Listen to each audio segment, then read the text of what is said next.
Hi, hello there. How are we doing today, folks? It is Nerdy John, and today we are doing episode 13 of the podcast. That's right, episode 13. So, let's start out our topics today with a channel called Ripzilla. Now, if you don't know, who Ripzilla is, he is he's this weird hybrid of a commentary channel and a tea channel. He mainly leans on the tea channel side of things, but if you watch a video of his and you don't know that if you just see a clip of him, you would think that he's in the commentary community. But let me play. He's one of the morons who were like, "Oh my god, Eugenia Cooney flashed herself on video. We need to have her channel removed." So hang on, let me fucking ads. All right. Here we go. Just in case you can't hear, I'm just gonna crank that all the way up. Hey, welcome back in today's video. We're gonna be talking about Eugenia. And it's about something that's I mean, a lot of people his editing really is pretty good. about. Camera quality's nice. I have seen some people talk about it, but I feel like it's super important. It's a deviation from regular topics on the subject.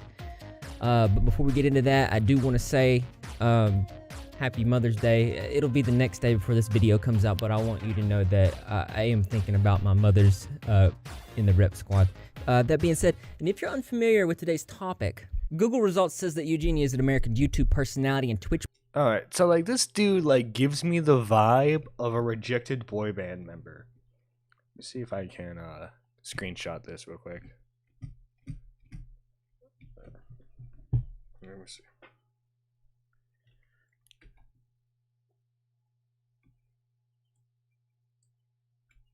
Broadcaster based in California. She began her YouTube channel on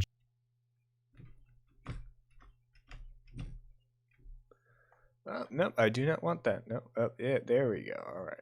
Let me see if I can there we go. Nice screenshot there.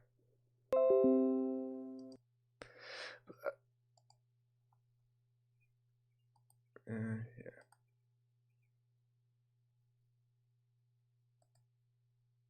Anyway, did not bore you. Let's keep having his video play in the background.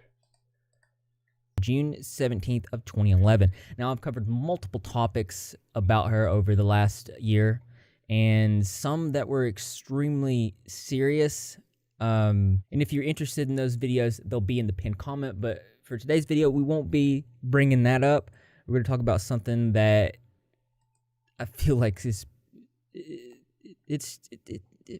now, Eugenia does have over 2.8 million subscribers. She posted a video the other day about her shoe collection, but there were some things in that video that people took notice of. Now, obviously, in this video, it's to show off her shoe collection, but she does angles that shows a little bit more than her shoes. Let's revert to the comment section. Look at this dude. One user says this vid wasn't about shoes. Looks like a rejected member how many of a boy band. Crotch shots can she show? Someone is paying her extra to do this. So sad.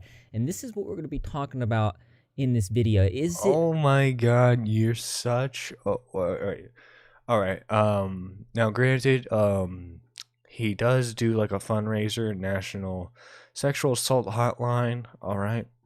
I mean, that's nice and all. But then you literally, you claim that Gabby Hanna is trying to use sexual assault to mitigate criticism? Possible that this could be the case. Is it possible that Eugenia is taking donations to do this type of content to show off her body? Another user saying, I have never seen a shoe haul like this. Usually you just see the bottom of someone's leg when they show off their shoes. not a whole body shot in an awkward pose. It's very obvious that these are just body checks. The fact that this channel isn't age restricted is insane. Another saying, she's showing off her underwear. I mean, like, dude, how about you start showing like actual clips of the video now, and not just read the comments? This has got to be on purpose for content. Like, who lifts their leg up like that to show off their shoes, then edits it? Let's see if he actually like shows fine. A clip. Now, there's two important things that I want to focus on in this video, but before we go forward, I want you to know what body checking is. An article by Healthline about what body checking is and how you control it. Tutorials, cosplay, and clothing haul videos. What Eugenia is really pushing is thinspo and a very dangerous agenda that is actively. Oh my fuck! She's worrying about she's worrying about the anorexic agenda, guys. She's doing the anorexic agenda. Like, oh my dude, these people hear themselves. And like these people legitimately try to argue that she's more dangerous to have on the platform than Nikocado Avocado. Like, come on. Like, it doesn't make any sense. Harming not just herself, but vulnerable young fans in her community. Think of the children. Think of the children. If we don't protect the children, what's going to happen? This is what they're saying. Eugenia is 100% doing this. You can see it in her thumbnails, you can see it in her Instagram posts, you can see it in the Twitter posts, you can see it pretty much everywhere that she posts online. There's one particular Instagram post that I'm going to be talking about, and it occurred on October 25th.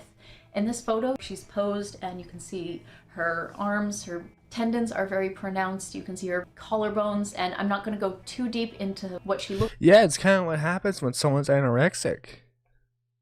They tend to show off their bones. Now, no one is arguing that she's not unhealthy. The argument you're trying to make is that by your logic, because of her extreme weight problem, she should be off the platform. But by your very logic, all the fat people should be off. YouTube as well. Boogie. Wings of Redemption. Rich from UTech USA, Nikocado Avocado, that one chick who like says she runs a weight loss channel, but it's really a mukbang channel. I forget her name. The Right Opinion did a video on her, but like her, like all of those people would be gone and off the platform. But let's continue watching. Looks like in the photo, because I don't think that's productive. Back to the Healthline article, it says how to reduce body checking behaviors, take a break from social media. In a 2018 study, researchers found that posting selfies and other social media behaviors can worsen anxieties in body size and shape. So clearly there's a strong possibility that this type of behavior is what she is doing for her own reasons. But the thing that really gets me is if the audience, the viewers of her channel, are actively participating in this type of not okay way and feeding into this type of behavior, it opens up a whole lot more problems. Now, the idea first came to me from Katie Anita. I probably said that wrong. In a video, Eugenia Doesn't Want Your Help, where she goes in depth about and shows specific examples of how she could be doing these types of things because she is getting donations and contributions to push it. From what I've seen in these clips from her Twitch streams, it seems to me that Eugenia is feeding into ED, and I do not believe Eugenia is too nice. Oh my god, you're such a fucking pussy that you censor the word fetish. That's what they said. Like in terms of like text, like they're well, like you could argue the same exact thing with Nick though. Nick literally has an OnlyFans, and like the people who aren't there to troll them, which granted is a majority, but the people who like aren't there to troll legitimately like his body type. Do you not see that as problematic? Like that's my thing with these T channels. They're so hypocritical. naive to realize that this is what she's doing. There have been multiple people on her Twitch streams that have asked her to make OnlyFans, and one person even donated $1,100 to her, asking her to make an OnlyFans. David! What? Well, again, Nick literally has an OnlyFans. So, like, I'm sorry. Your statement here is null and void. Thank you. Thank you so much. That's crazy. With just cute outfits, waist shots. I mean, do people do that on OnlyFans? Do they just post like outfits? Because I mean, I love fashion. Fan, I know Dark Review.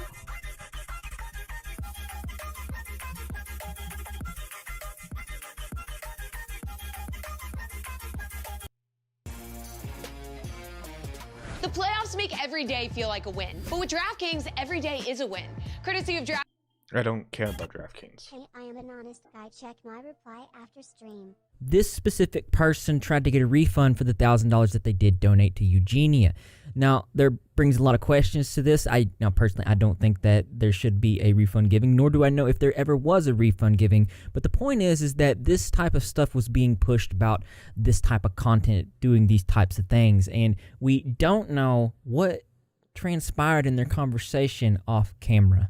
Now, there are multiple instances where stuff like this happens, and it's really difficult for me to believe that she's this naive to not understand.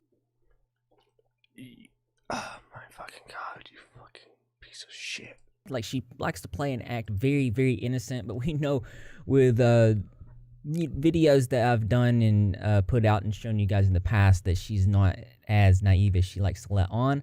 She is nearing 30 years old, and complicated depths of these situations are becoming more mainstream as the complicated depths of these situations are becoming more and more mainstream the days go on. Another example that this creator points out is where she often, not too long after a donation of some sort, moves this big heavy box. Now, this is something that is very noticeable and something that she keeps on doing. My outfit today, guys. Of course, I'm wearing more fishnets. Oh, by the way, sorry. I should probably actually move this a little bit out of the way because that's kind of sticking out. Wow, is that like an awkward place to put it? I don't know where to put it right now. You know, just for now. Now, as you can see, she's spinning around, showing herself off. No, this is not the only time she does this. Every time. All right, so like, you know how like people like to say, "Oh, well, you don't like the standard criticism against like having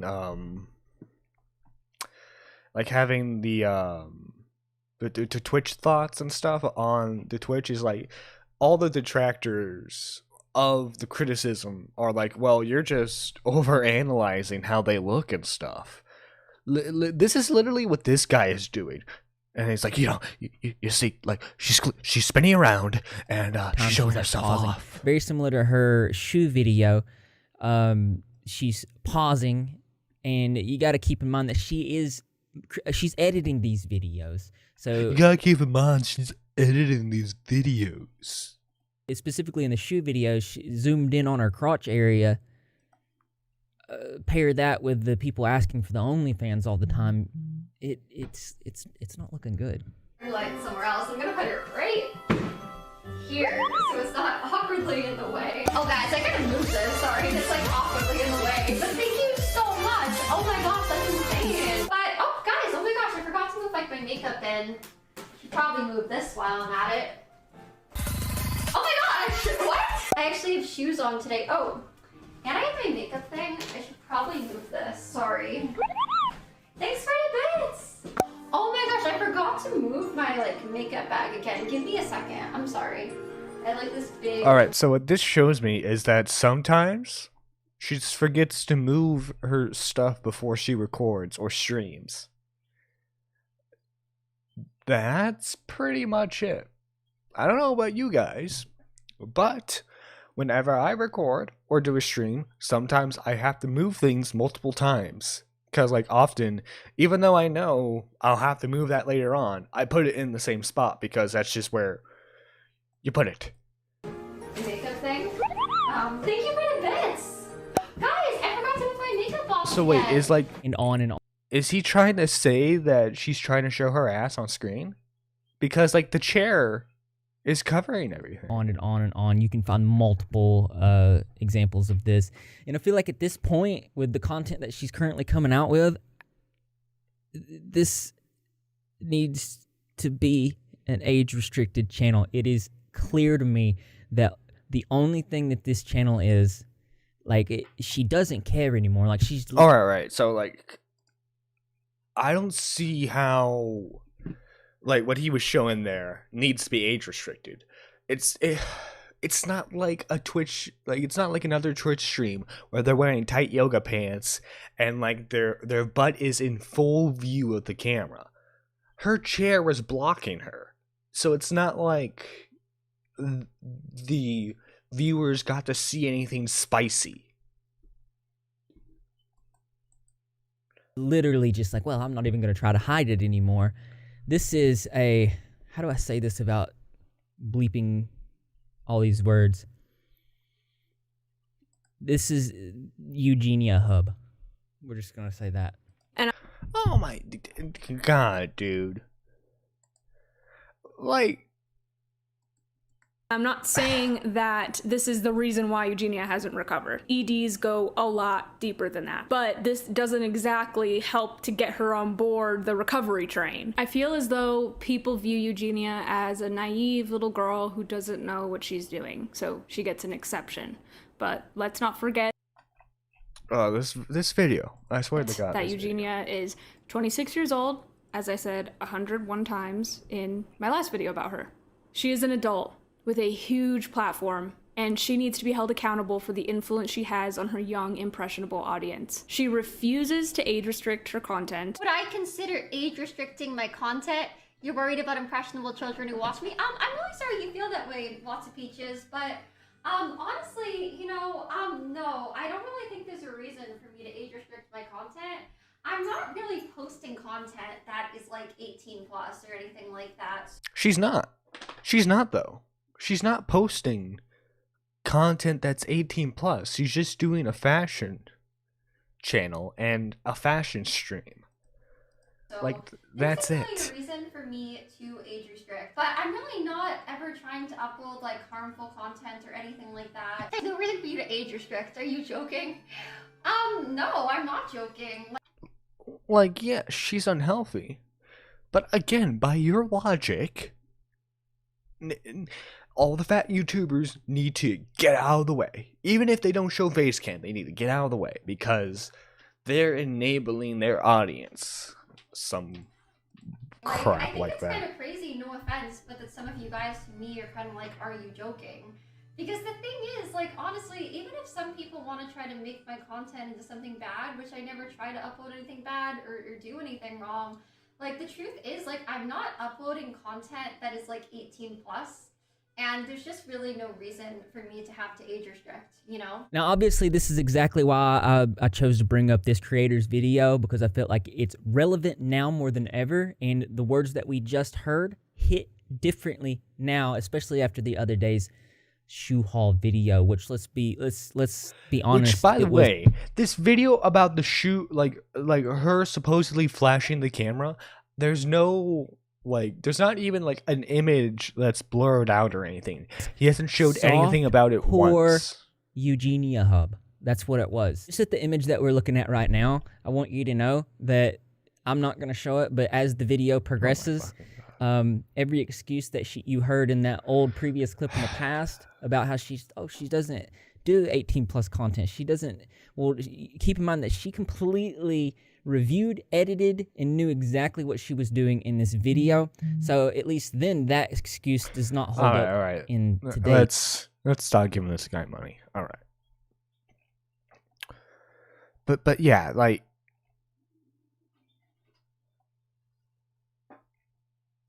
Jesus Christ. Like, these T channels have a serious problem. It's insane.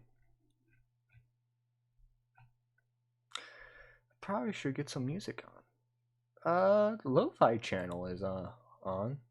Your skincare routine sucks. Sorry. I know it I had to say it. Here's what most skincare companies don't want you to know. And skip ad.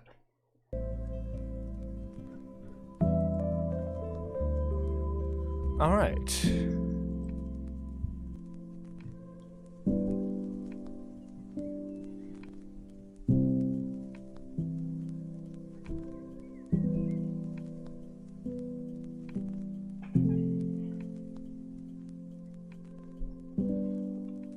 But yeah, like these tea channels, they go to such lengths to like, oh my god, don't you see? Like, they have this here, and they're trying to hide hidden meanings here. Like, my guy. Like, no. And like, people say commentary channels, like, try to stretch stuff.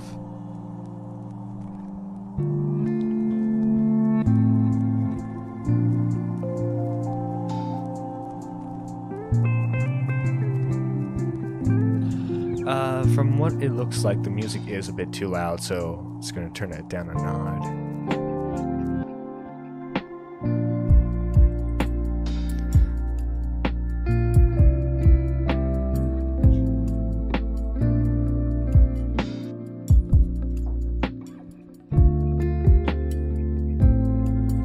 So I don't know if you guys saw it or not, but the new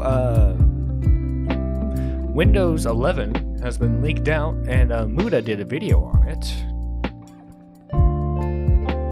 And it looks, not gonna lie, it looks rather interesting. It seems like they're going more of a, like, Apple type look.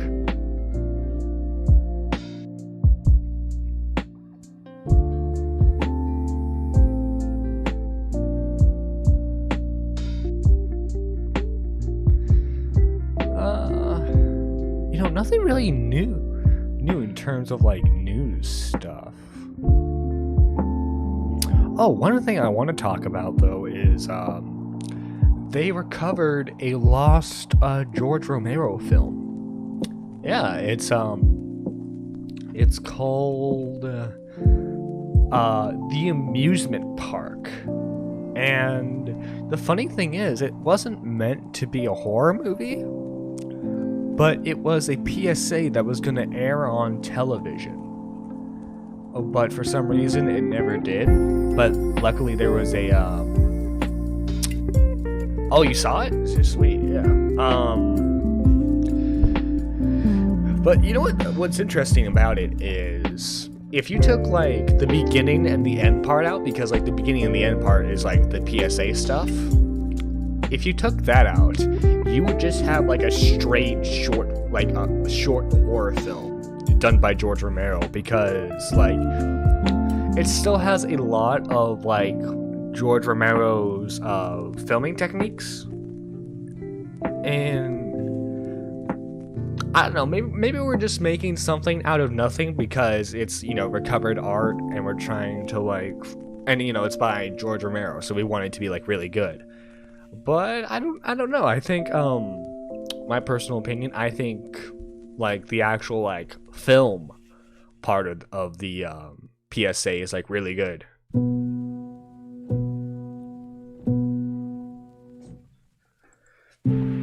And you know, if you guys have any topics you want me to talk about, or just like you think no one else is really talking about it, let me know, and I'll talk about it.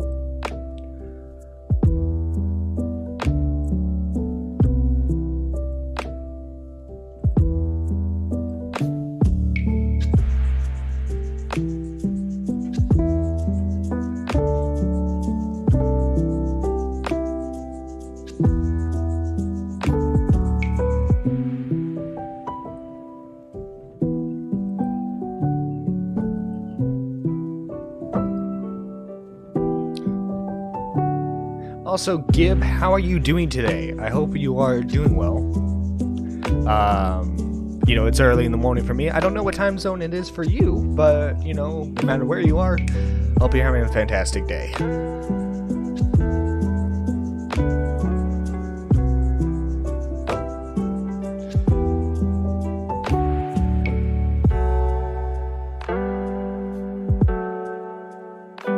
Okay, so we're gonna turn that down for now.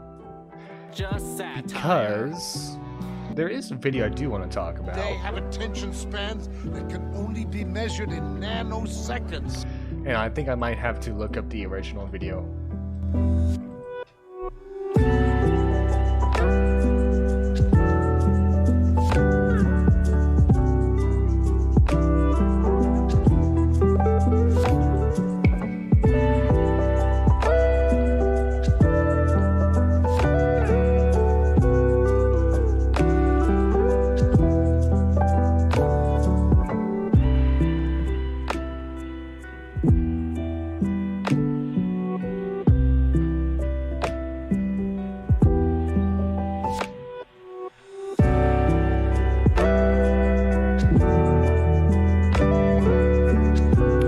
You're doing well, and it's about 10 a.m. for you. Oh, okay.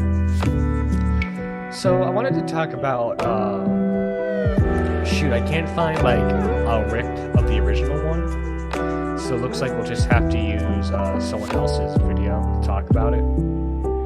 But let's see if I can like get to parts where like it's like the clip. Oh, I think I found a good spot. All right. So I'll just turn that down and wait for that thing to load. Alright. So like, listen to how condescending this person is. You're wrong. I think it's time for another adult pre-K lesson. What do you think? Alright, so for context, this is a TikTok video. And you know how like TikTok allows you to like display certain comments in a future like video? Well, so this comment reads, or he isn't attracted to bigger girls, like how some people aren't attracted to smaller girls. Everyone is entitled to their own preferences. Which, I don't know about you, Gib, but that seems like a pretty fair take to me. You know, let people have their own preferences as long as it's legal and not hurting anyone. Let people be. You know, I would say that's a pretty fair take. And then she goes off saying this. All right, turn your listening ears on. Catch a bubble in your mouth. Good job. Okay, here's the thing. Having a preference is something like, I'm looking for a partner who likes kayaking, or... Which is very true, lady. But at the same time, preferences also include what their partner looks like, how they behave, and several other factors. And like, she immediately like treats the audience like they're children. So like, even if I would want to agree with her, it's not working because she's treating me like a literal child. So like, let's continue. Or wakes up early in the morning, or loves pizza. But when your preferences exclude an entire group of marginalized people, that's problematic. Okay, that's not nice. That's not a preference. If you lump all fat people in one group together as though they are not very different individuals, that's fatphobic. Just like lumping all black people in one group and saying, I don't like black people is racist. And lumping all disabled people in one group and saying, I don't think people in wheelchairs are hot, is ableist. Do you understand what I'm saying? First things first. Okay, yeah, like the sheer magnitude of her like comparing fat people to black people. So by her logic, is a fat black person like double marginalized? Is a fat disabled black person triple marginalized? Like these are such stupid arguments to have. Like, I'm sorry, lady, some people won't like your weight. Speaking as a fat person myself, it's gonna happen. But you know what? There are about a dozen other people who are into you being fat. Like, I don't know, man. People amuse me and irritate me so much at the same time.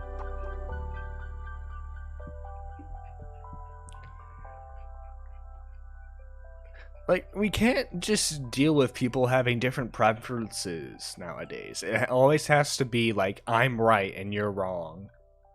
And if you don't think my way is the right way, then you're a monster and should be deplatformed.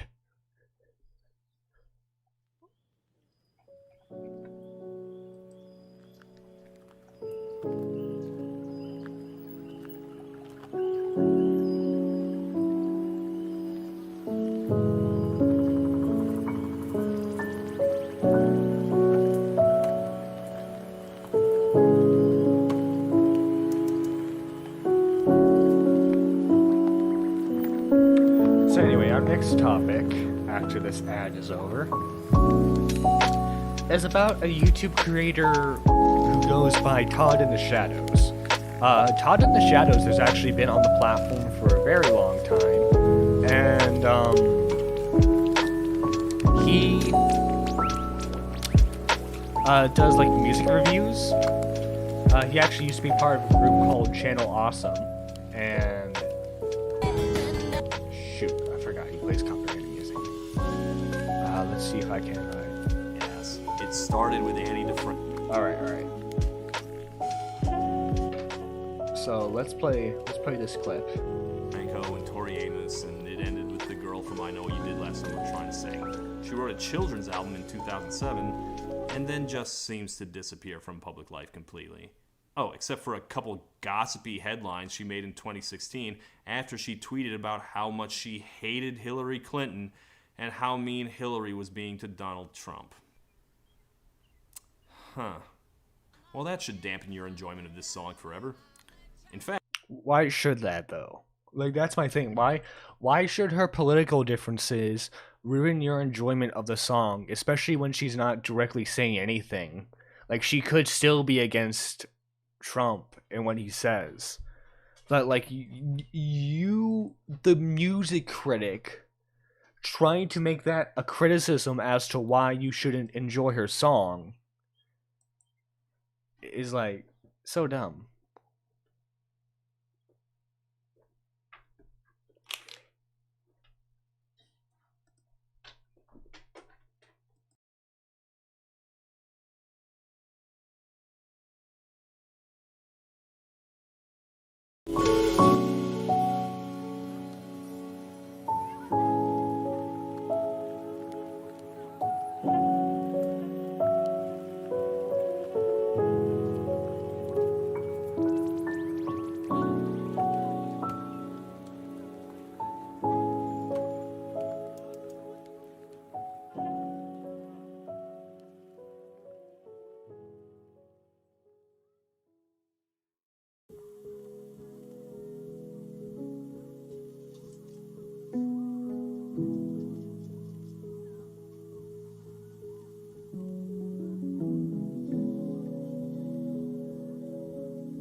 Let's read here.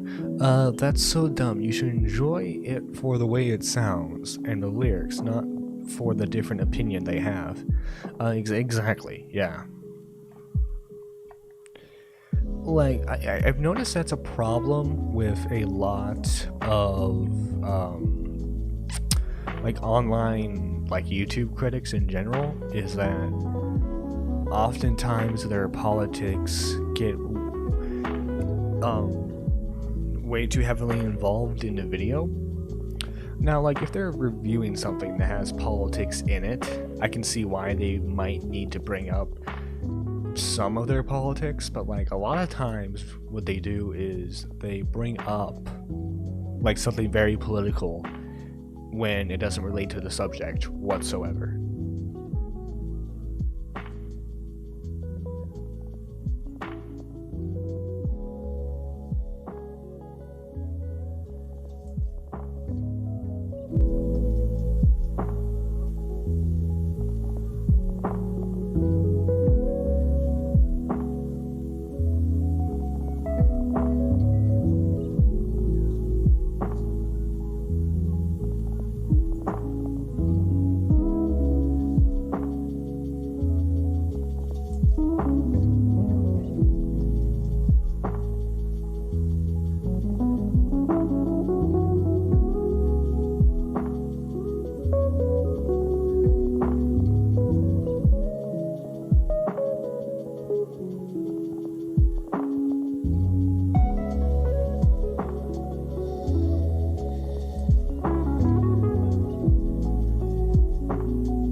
Yeah, that happens so much. I wouldn't be surprised if someone started to talk about a cartoon and then they get angry at the cartoon because the creator likes a politician.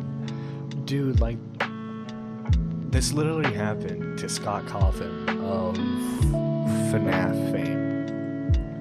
Because, surprise, surprise, the guy who originally made Christian games was heavily right-leaning. And people found public documents about his donation history to the Republican Party, and then they decided to dox his family because of his political differences.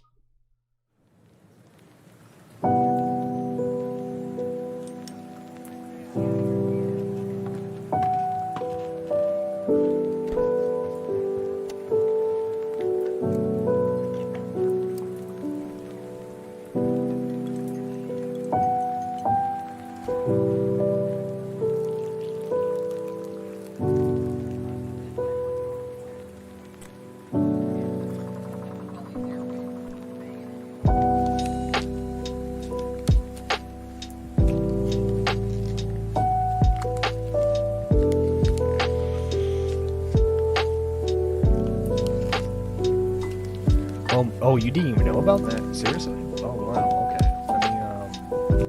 Let me turn down the music a bit, and then we'll watch this video together.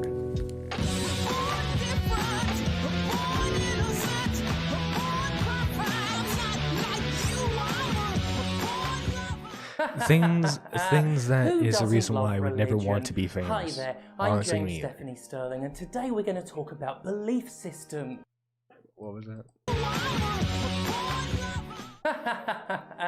Who doesn't love religion? Hi there, I'm James Stephanie Sterling, and today we're going to talk about belief systems. Belief systems sound amazing. I don't really have one. I only care about pinball and pro wrestling, but I have heard from people who have belief systems that they're pretty good, actually. From what I gather, you can do anything to anyone, so long as you excuse it by saying, well, it's just what I believe. So the next time a gay kid is thrown out onto the street having been disowned by their parents, don't worry about it. Just shrug and say, well, beliefs.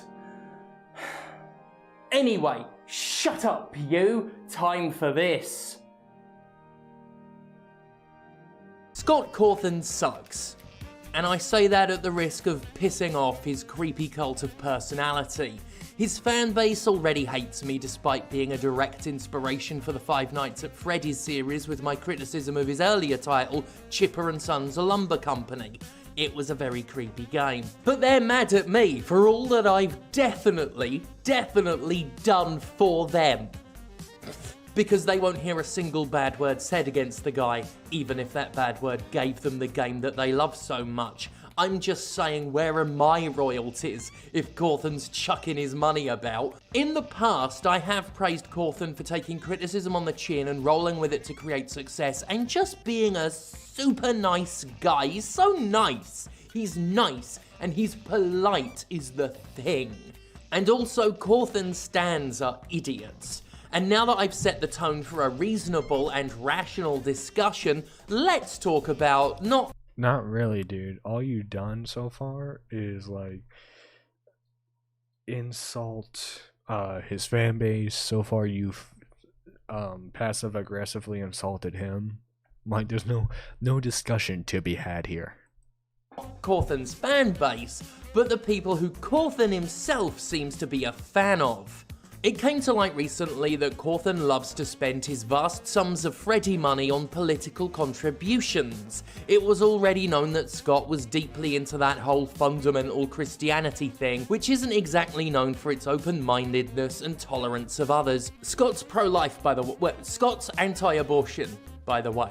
Pro-life is just dressing it up. Personally, I find American fundamental Christianity's beliefs and behaviours and political motivations so far removed from Jesus Christ's whole deal as to be outright fucking blasphemous, but that's just me. I'm not exactly a religious scholar, I just think Jesus would be violently ill at the sight of luxury megachurches, hatred of minorities, and right-wing political rants dressed up as sermons. If you couldn't tell, I might have spent a little too much time in Mississippi, but it did give me an up-close look at the greed, hypocrisy, and terrifying hate inherent to the American Christianity industry. As a good, loving, honest Christian boy, Cawthon has been donating money to some of the most hateful and despicable human beings around, including the fasci wanker who earlier this year instigated a distinctly un-American coup that tried to violently overturn a democratic election. As a big Trump supporter, Scott Cawthon automatically sucks. Trump was a fascist who openly transgressed rules and regulations, corruptly awarded positions of power to unqualified friends, and, well, Jesus Christ, do I really have to explain why the hate-monger who stoked and coddled the racist, homophobic, white supremacist QAnon is a bit of a fucking dickhead? Cawthon's contribution... Alright, but, like, here's the thing. You can disagree with someone on many things politically, but let's say Scott agreed with him on the economic aspect of his policies. If Trump is the only candidate who is supporting those economic beliefs that Scott shares, then it's more than likely that he would also support him. And like, here's the thing, you can economically be Republican but socially be Democrat. But you know, it would honestly depend on who you would vote for in that election. Are practically entirely Republican in nature and includes donations to spineless Trump lackey Devin Nunes, as well as the distinctly un-American Mitch McConnell, who you may remember as the wretched old fuck who actually laughed at the idea of unemployed Americans suffering during the COVID crisis. He found it funny that he and his cronies took a vacation during said crisis. His political hypocrisy is well documented, his hatred of unprivileged Americans unquestionable, as he and his party sought to effectively use coronavirus as fox dye for the poor. This is the guy who didn't want to give money to a nation suffering under the weight of a pandemic because it'd be too much like socialism for his liking. The nation in question being his own. Anyway, despite all this, many of those not directly negatively impacted by the actions or inactions of the Republican Party have wondered exactly what the problem is, arguing that Scott Cawthon is free to spend his money wherever he wants and that doing so in no way impacts who he is as a person or whether or not his game should be supported.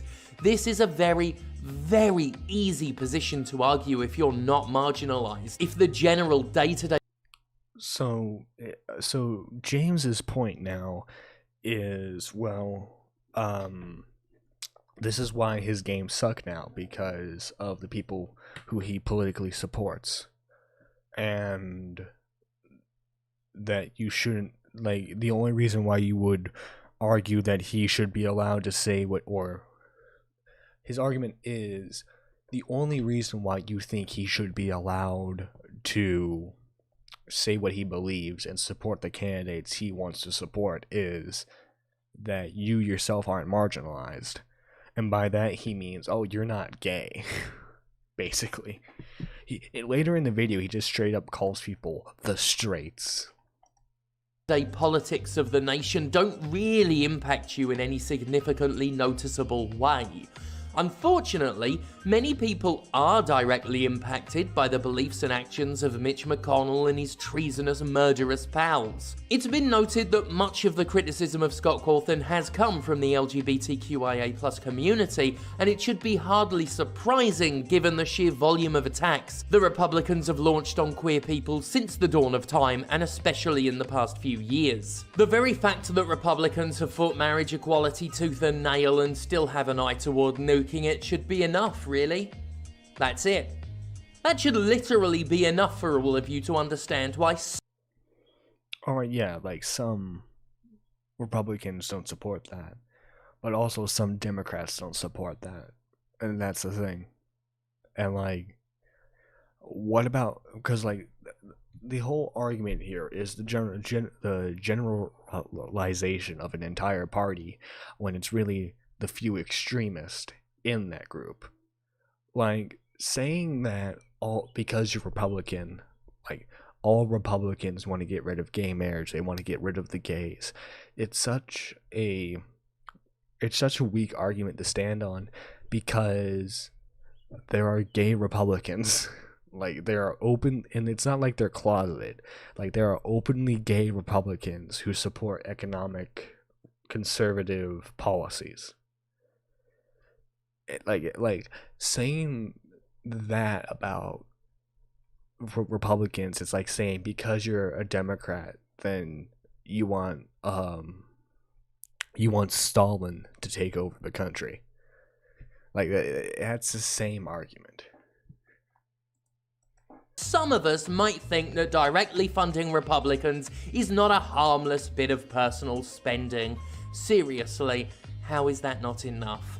Republicans are the ones almost uniformly in favour of businesses refusing to serve gay people, citing their precious religious liberty, which in their diseased minds is superior to the personal liberty of Americans. Cawthon's daddy Mitch McConnell was among several high-ranking Republicans who urged the Supreme Court to allow states to ban gay marriage, and only dropped it because it became legally improbable, not because he didn't believe the pathetic and ridiculous argument that marriage should be between a man and a woman. Ooh, ooh, ooh. Someone asked me to stop doing a woo-woo. Probably. Please stop. There we go. We asked you. Gonna do it some more. Oh, and on the subject of gender, we need to talk about how the Republican Party has glommed onto the terrifying wave of transphobic hate that has been spewing out of the United Kingdom after anti-trans movements were funded by Christian right-wing groups in the United States. So loving. Earlier this year, even though we've still got a pandemic on our fucking hands, Republicans around the country felt the time was right for a coordinated... Alright, so like, I think you get what the video is about by now. It's not actually like him going after Scott as a person. It's going after the awful and extreme views of the Republican Party, and then pinning it like Scott supports all of it, which is ridiculous.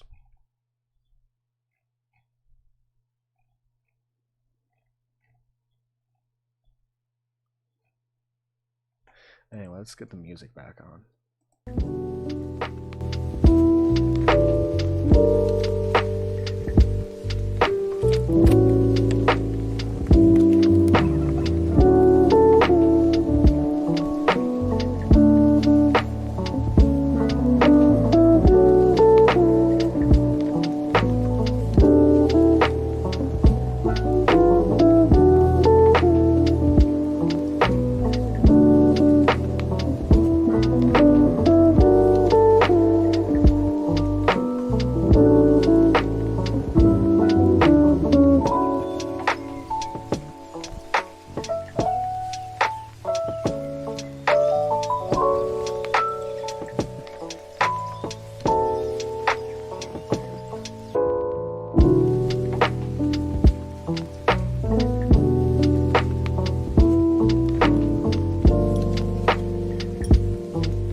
Like, if it was more like talking about Scott as a person, then I guess that would be fine. But it's more talking about the Republican Party itself and then attacking Scott as a person based off the party. Like, I don't think James realizes that someone could very easily do that with him, you know?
So I know this was a lot shorter of a stream, but honestly, I don't have any other topics to talk about. Unless you guys have anything interesting you wanted to discuss, I think I might end the stream here in a couple minutes.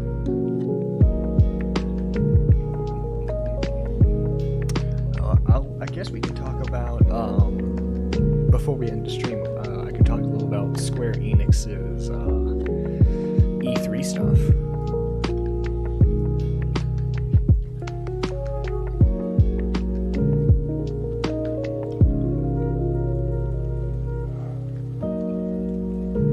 Like,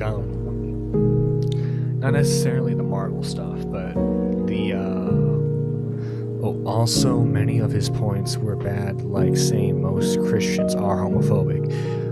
Right, I mean, if you were to say that, like, 20 years ago, or maybe, like if you were to say that 20 years ago, it wouldn't be that extreme of a statement, I would argue, but nowadays, LGBT members are a lot more tolerated in churches now. It's really only more extreme churches that don't allow any gay members. Yeah, that sounds cool. Talking about the Square Enix E3. Oh yeah,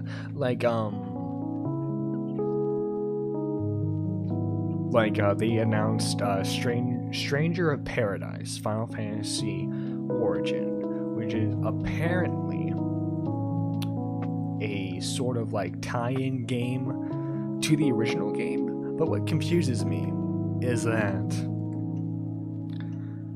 so like, for those of you who don't know, like, the very first Final Fantasy is pure like Tolkien fantasy. Like, it was directly based off of Dungeons and Dragons.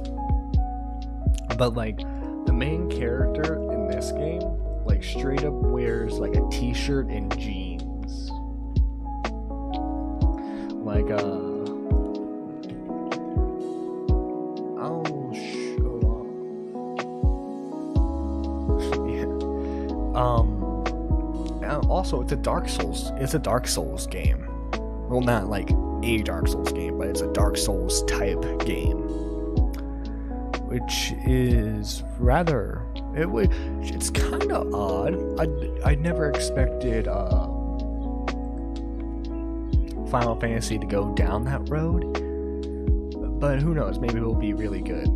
I'm not really interested in like their Marvel stuff, if I'm being honest, because I didn't think Avengers, like their Avengers game, looked all that interesting. And now they're doing like Marvel, like they're doing like Guardians of the Galaxy, and then I think they're doing like a Black Panther game, which I don't have any interest in whatsoever.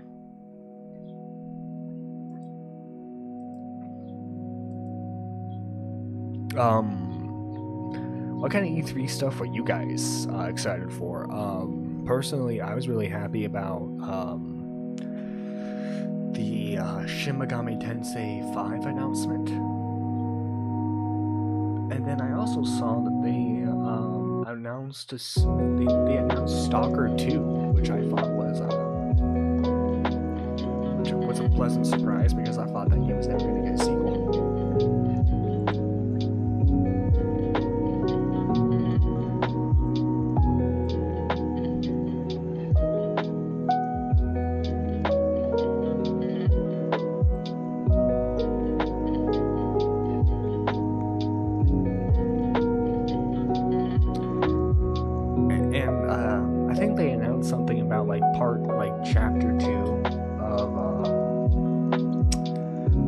Final Fantasy remake.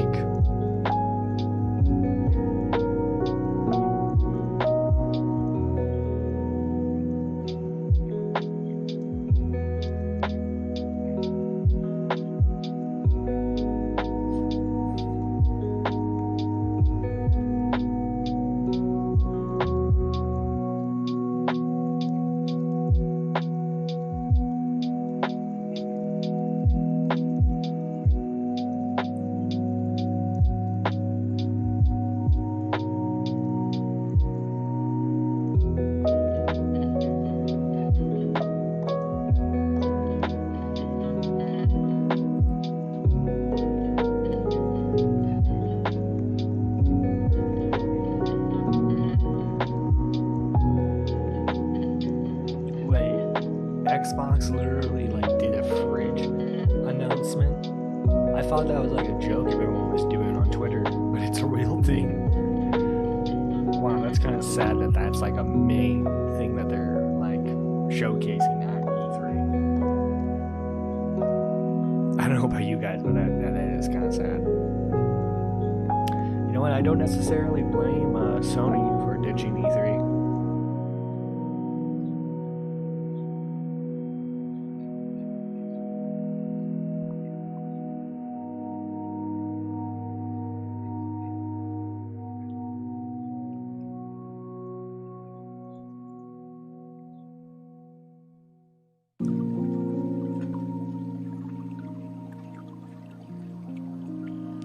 Well, I am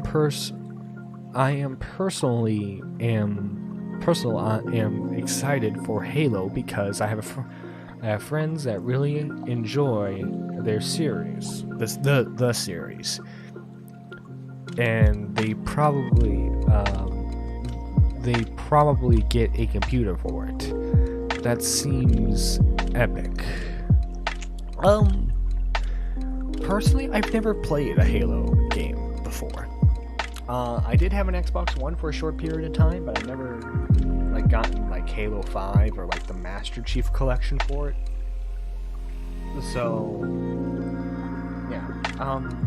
Personally, I'm more a fan of like classic FPS games, and by classic I mean like Doom 1 and 2 type of shooters, if you catch my drift.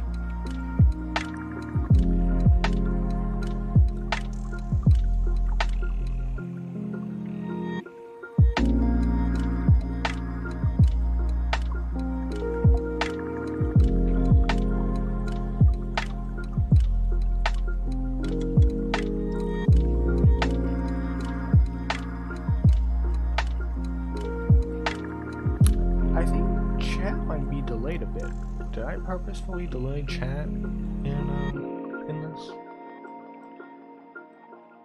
I think I accidentally did.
I am more movement FPS player because my favorite is Titanfall. All right, maybe chat is delayed. Who knows? I don't have chat immediately pulled up for me as well, so it's probably just taking me a hot minute to respond. Honestly, I'm not really excited for that many games because I won't be purchasing games anytime soon. Because college and stuff coming up.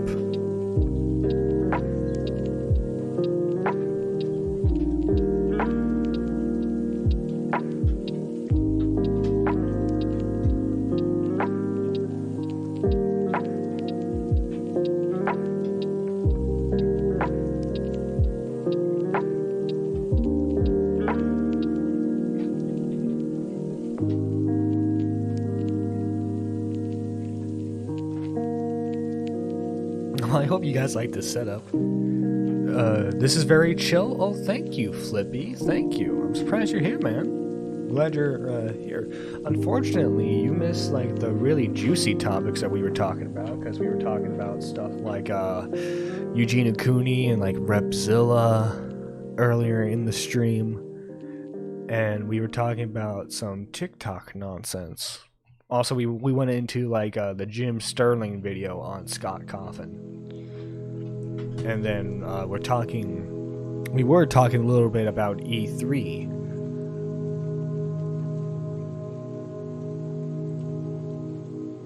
College, oof, yeah, college is a big oof, boy, big oof, big oof.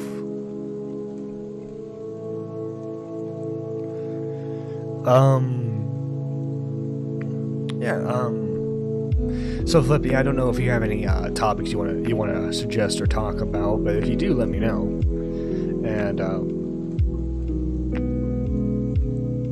we can talk about it if you would like.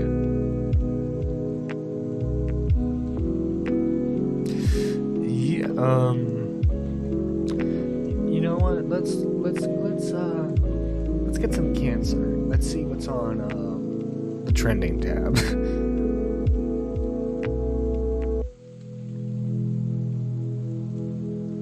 Let's see. KSI apparently released a new music video. All right. Tati made a return video. She left?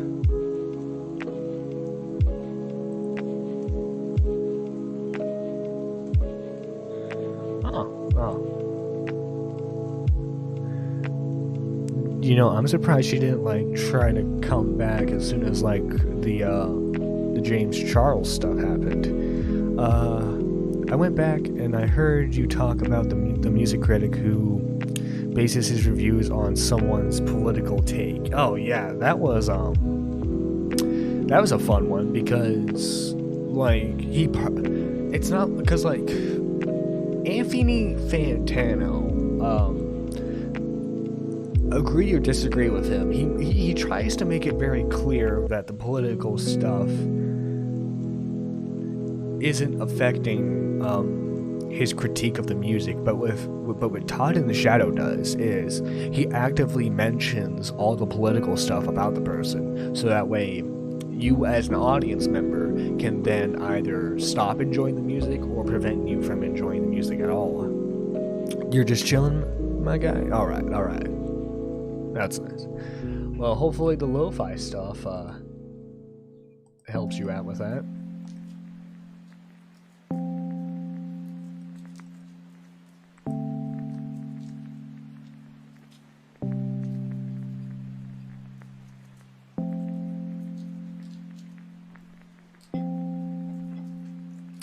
Dude, like I've noticed this. Like everyone is like slamming on Disney for like their fake like Pride Month stuff, but like what they're doing isn't any different than what other companies are doing. Like it's insane.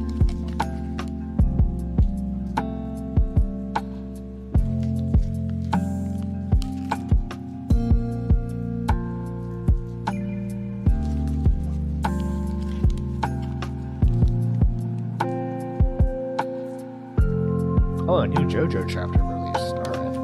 Nice, I have to read that later.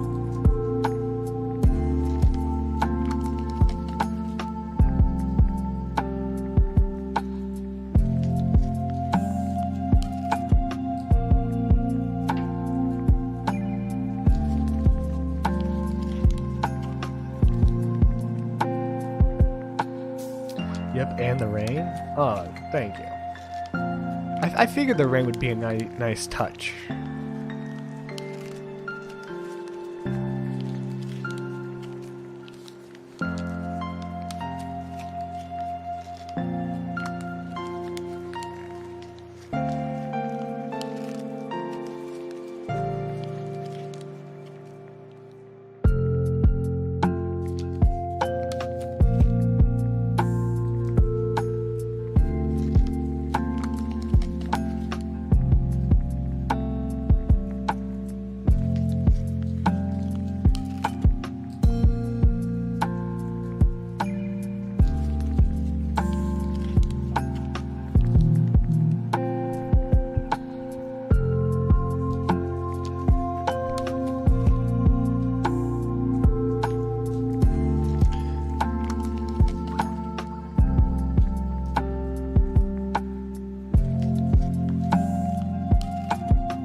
personally, I think you are I think you are a business, and you shouldn't have a personality about that stuff. Let's see. Personally, I think you are a business and shouldn't have a personality about that stuff. You do your job and you're done. Well, I don't think they... Hi Ryan. I don't think they shouldn't be allowed to express a political opinion. Not at all. I think it's just, it needs to be very separate from their videos, is what I'm trying to say. Because, like, I'm sure everyone can agree to this. Sometimes you just watch YouTube videos to escape that kind of stuff, like all that nonsense. And so, like, when you're watching a review on music, you want the talk to be about the music, and the artist as well. But then to get into like the political stuff, it gives the audience a sort of whiplash, and it ruins the enjoyment of the video. Even if you it doesn't even have to be, oh, you disagree with the politics. Even if you agree with it, it's still going to give you whiplash, because you're not watching the video to talk about politics. You're watching the video to talk about that movie or that game or that song. And like the weak argument they use for it is, well, all art is political. But like the thing is, sure, some art is political, but not all art is political. Like, I can show you a drawing of a duck. It doesn't even have to be like a children's drawing. Like, it could be like the profile picture for John Swan. Like, it could be something like that. That's art, but it's not necessarily political. Like, do you get what I mean?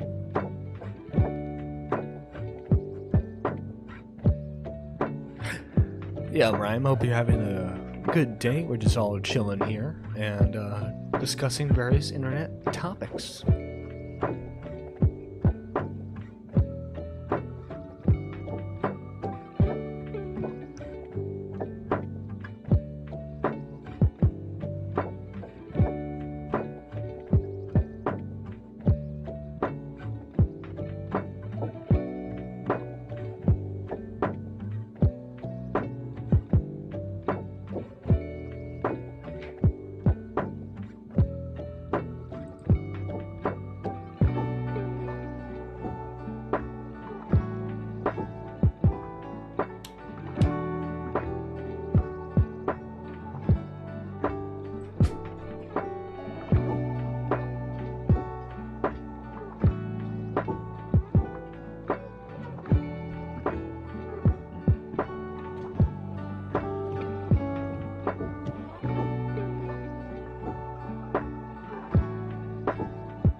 Huh.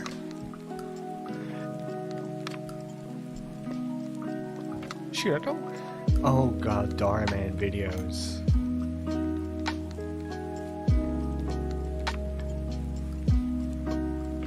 Let's see, we're not just telling stories, we're changing lives. 16-year-old girl was stranded. Kid makes fun of boy with stutter. Karen next door goes way too far.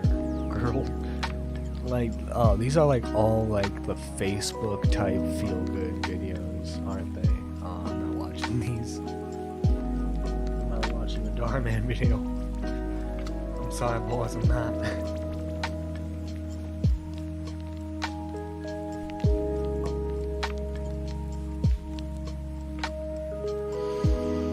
Let's see, Turkey Tom and Nicholas Diorio rank commentary YouTubers.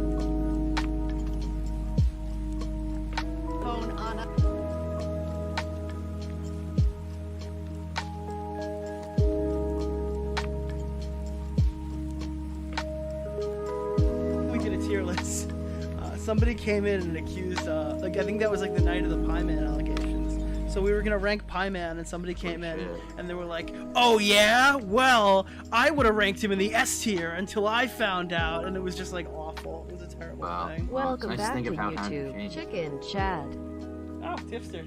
Thank you so much for the $10 to welcome Tom back to YouTube. We'll read out all the super chats in like little portions in the middle. So if I don't read it initially or Oh, this is a 2-hour video on that.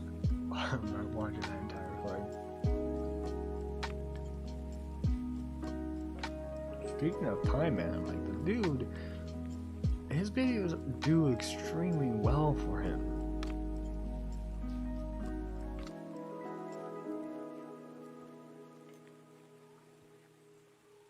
So I wonder, because his first video, 2 hours long, and it features Leafy is here.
So yeah, I think we're all pretty much out of topics here today.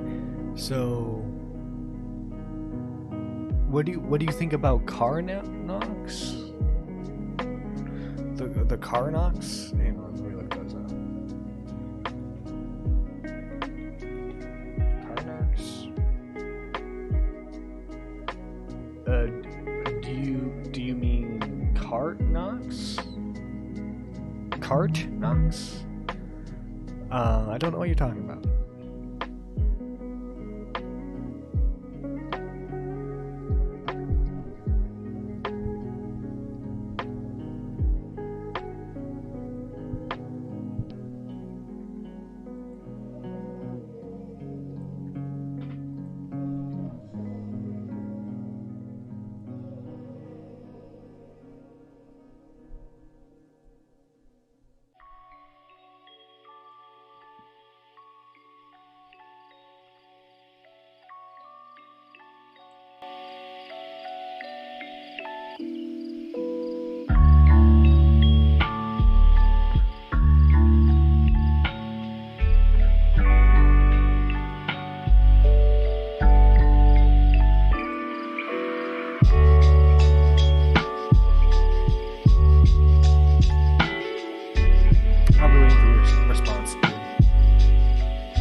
Is that Dennis Midwest in the chat?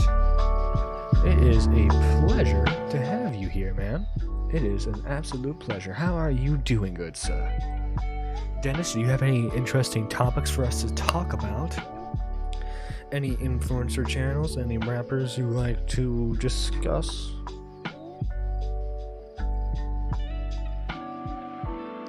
Hope you like the new graphic for the podcast, by the way. I do.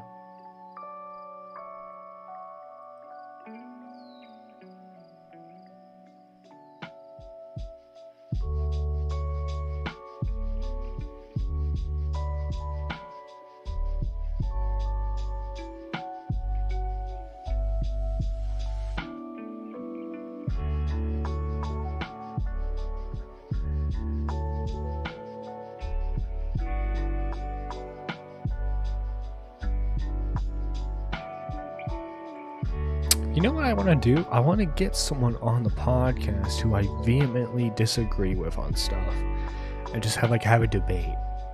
But any YouTuber who I have a disagreement with is way too big for me. So I would be considered a leech because I'm just trying to feed off their fan base. That's why I didn't have I was thinking about having the Beak as a guest on my podcast so we can talk about topic commentary channels. But yeah, I feel that just wouldn't work out for me. One, because I wouldn't get that many. It wouldn't be I would get a huge subscriber boost from it. Two, I would consider to be a leech thing. And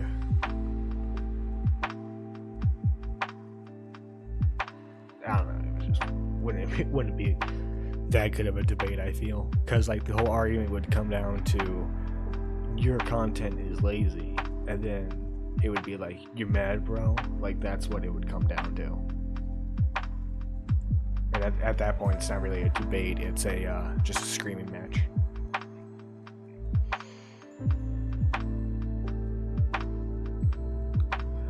PewDiePie, the biggest independent creator on YouTube, hit 10 million subs the other day.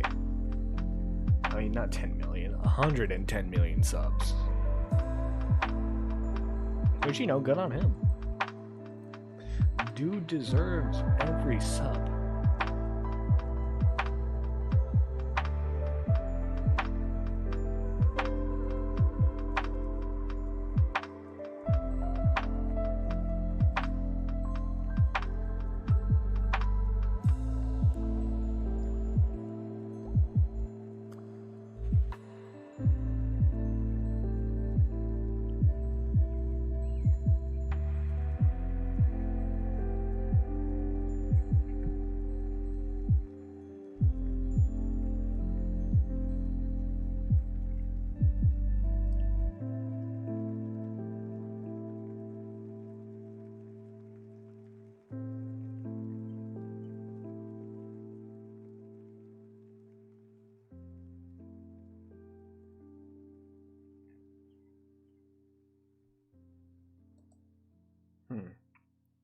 Well, I think that's going to be it for the stream. I hope you guys have a good one. This is Nerdy John, signing out.